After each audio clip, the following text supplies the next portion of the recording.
ध्यान दे दोस्तों, इस दुनिया की सबसे बड़ी विजय खुद पर विजय हासिल करना होता है। जिसने खुद पर विजय हासिल कर ली, मान लो उसने दुनिया जीत लिया। नमस्कार दोस्तों, मैं हूं प्रशांत और आप देख रहे हैं रियलिटी ऑफ लाइफ। एक बार सुकरात अपने कुछ शिष्यों के साथ आश्रम में बैठे थे और उपदेश दे रहे थे जीवन के बारे में कि जीवन क्या है। पर तभी अचानक एक व्यक्ति आया जो एक ज्योतिषी था, कुछ अलग ही कपड़ों में आके वो सबका ध्यान अपनी तरफ केंद्रित करते हुए, अपनी तरफ खींचते हुए बोला कि मैं आपका चेहरा देखकर आपका भविष्य और सब कुछ बता सकता हूँ और आपके बारे में बता सकता हूँ कि आप कैसे इंसान। ये शिष्य देखकर ये हैरान हो गए कि कोई व्यक्ति आकर ऐसे कैसे बोल गया आश्रम के अंदर कि मैं आपका सब कुछ बता सकता हूँ कि आप कैसे हो। और उसने ये कहा कि कोई चाहता है अपने बारे में जानना। तभी सारे के सारे शिष्य सुकरात की तरफ देखने लगे। तो सुकरात समझ चुका था कि शिष्य चाहते हैं कि वो मेरे बारे में कुछ बताए। तो सुकरात ने उससे पूछा कि हाँ, क्या आप मेरे बारे में बता सकते हैं।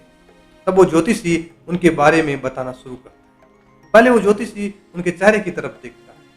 अब सुकरात देखने में ऐसे थे कि लगते थे कि ये इतने ज्ञानी और प्रकांड विद्वान नहीं है। तो उसने उनको देखकर कहा कि तेरा चेहरा देखकर लगता है तू बड़ा लालची इंसान है यार।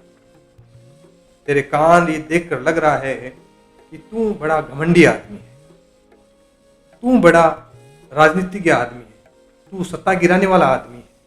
इस तरह से कुछ गलत शब्द यूज किए। तभी उनके शिष्यों को गुस्सा आया और वो खड़े हो गए और वो कुछ बोलने लगे। तभी सुकरात ने अपने शिष्यों को कहा, बैठो, इसको बोलने का मौका दो। और ऐसे बोलते हुए कहा, वापिस ज्योतिषी को कहा कि चलिए आप अपनी बात पूरी कीजिए। उस ज्योतिषी ने फिर कुछ और बातें सुना डाली कि आप में अवगुण भी बहुत है, आप तो ऐसे हैं, आप वैसे हैं, ये है वो है, ऐसी बहुत सारी बातें बताई उसने जो हर इंसान में मोस्टली मिल जाती है। अब ये सब करने के बाद सुकरात ने उस ज्योतिषी को उपहार देते हुए कहा कि बहुत बहुत धन्यवाद और अब आप जा सकते हैं। अब वो व्यक्ति, वो ज्योतिषी चला गया। चला जाने के बाद अभी भी शिष्य जो थे वो सदमे में थे कि सुकरात गुरुजी ने आखिर ऐसा क्यों कहा और ऐसा क्यों किया। तब शिष्य ने सुकरात से पूछा कि ऐसा कैसे हुआ, आपने ऐसा क्यों कहा। तब सुकरात अपने शिष्यों को बोलते हैं कि उसने जो जो बातें बताई वो मेरे में है। उस व्यक्ति ने मुझे सिर्फ ऊपर ऊपर से देखा, अंदर से नहीं देख पाया, लेकिन उसने जो बातें बताई वो मुझ में है, क्योंकि मैं एक इंसान हूं। इंसान लालची होता है, इंसान में घमंड भी होता है, इंसान में क्रोध भी होता है, इंसान सेल्फिश होता है, अपने फायदे के बारे में सोचता है। ये बातें उसने कही वो सब मेरे में है, इसलिए वो गलत नहीं था। लेकिन उसने एक चीज नहीं देखी जो मेरी अंतर आत्मा थी, जिसके जरिए मैंने इन सब पर कंट्रोल कर रखा है। दोस्तों, ये अवगुण हर इंसान में मिल जाते हैं, लेकिन कुछ ही लोग होते हैं जो अपने अवगुणों पर कंट्रोल करके सवगुणों को अपने अंदर आने देते हैं और एक अपना नाम कमाते हैं।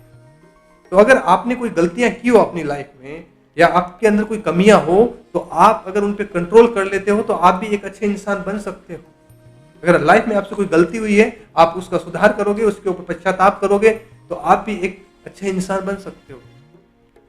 लोग आपको बताएंगे भला बुरा, लोगों का काम है कहना, लेकिन आप अपने आप को कंट्रोल कर लो। ये भी शक्ति ऊपर वाले ईश्वर ने आपको दी है। इस कहानी में दोस्तों ये बताया गया है कि हर इंसान के अंदर कमियां होती है और वो कमियों को सुधार करे और आगे बढ़े, वही इंसान होता है। आई होप दोस्तों आज का ये वीडियो आपको पसंद आया होगा। इस छोटी सी कहानी से आपने बहुत कुछ सीखा भी होगा। मैं हूं आपका दोस्त प्रशांत, एक बार फिर आपसे विदा लेता हूं। उम्मीद करता हूं नेक्स्ट वीडियो मिलेंगे।